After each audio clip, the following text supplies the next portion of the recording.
से दिक्कतें पेश आ रही हैं।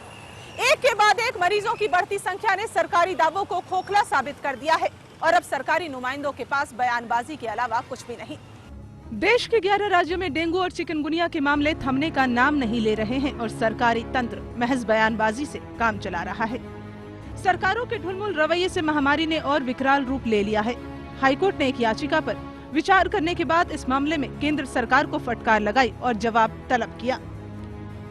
जो कदम सरकार ने अभी तक उठाए हैं उससे कहीं से भी नहीं लगता कि उनके पीछे उनकी एक पॉजिटिव विल थी, पॉजिटिव एटीट्यूड था और ये प्रिपेयर्डनेस थी कि हम इस सिचुएशन को कंट्रोल कर सकते हैं, क्योंकि 98 और 2003 के जो डायरेक्शंस हैं वो अभी तक आज की तारीख तक उसको इम्प्लीमेंट नहीं किया गया है, कंप्लाई नहीं किया गया है। विशेषज्ञों के मुताबिक चिकनगुनिया और डेंगू बरसात के बाद भारी पड़ते हैं, जिनका कोई इलाज नहीं है। डेंगू एडिस नाम के मच्छर से फैलता है और 4 चरणों में घातक प्रभाव छोड़ने के बाद रोगी की मौत हो जाती है। डेंगू से निपटने के लिए सरकारी अस्पतालों में अलग वार्ड तो बना दिए गए हैं, लेकिन सब कुछ आंकड़ों की बाजीगरी के लिए हो रहा है।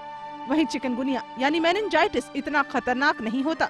यदि रोगी को कोई और बीमारी नहीं है तो सिर्फ शरीर में दर्द के बाद ही इस बीमारी की पहचान आसानी से हो जाती है। इसके मेन लक्षण और वायरल बुखारों की तरह से हैं। तेज बुखार शुरू होता है और बहुत ज्यादा हड्डियों में दर्द होता है।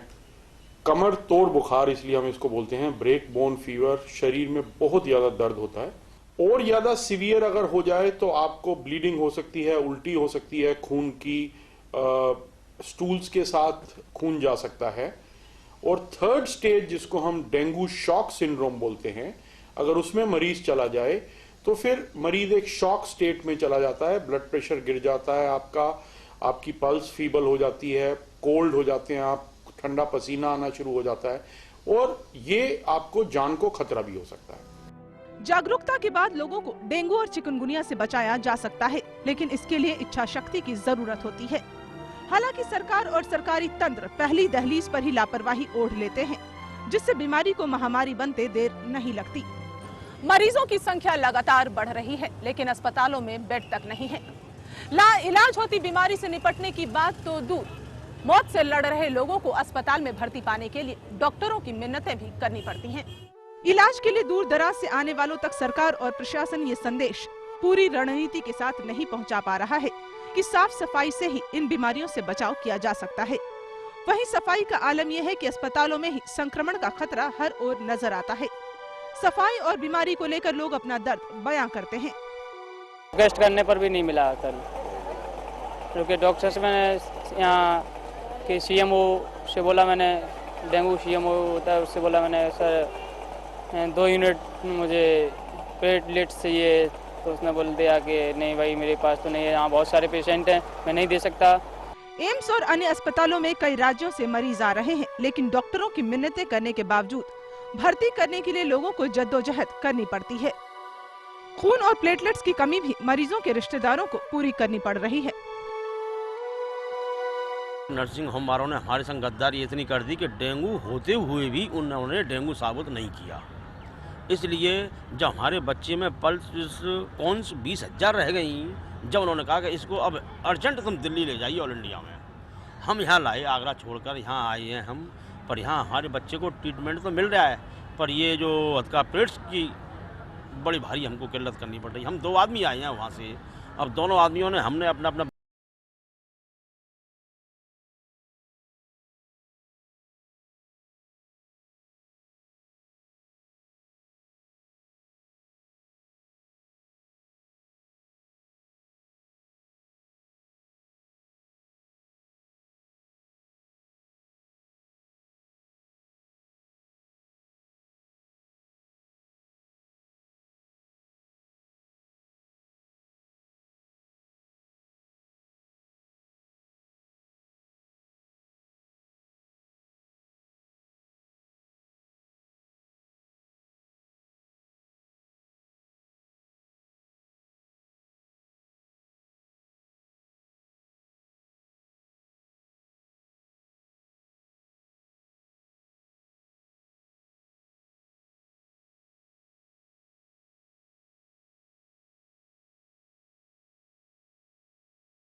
हालात सरकारों के लिए संकेत है कि जनता को महामारी से बचाना उनका फर्ज है।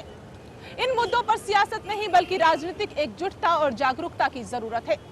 स्वास्थ्य बजट में भी ऐसी किसी भी आशंका से निपटने की माकूल व्यवस्था हो ताकि जनता को काल के गाल में जाने से बचाया जा सके।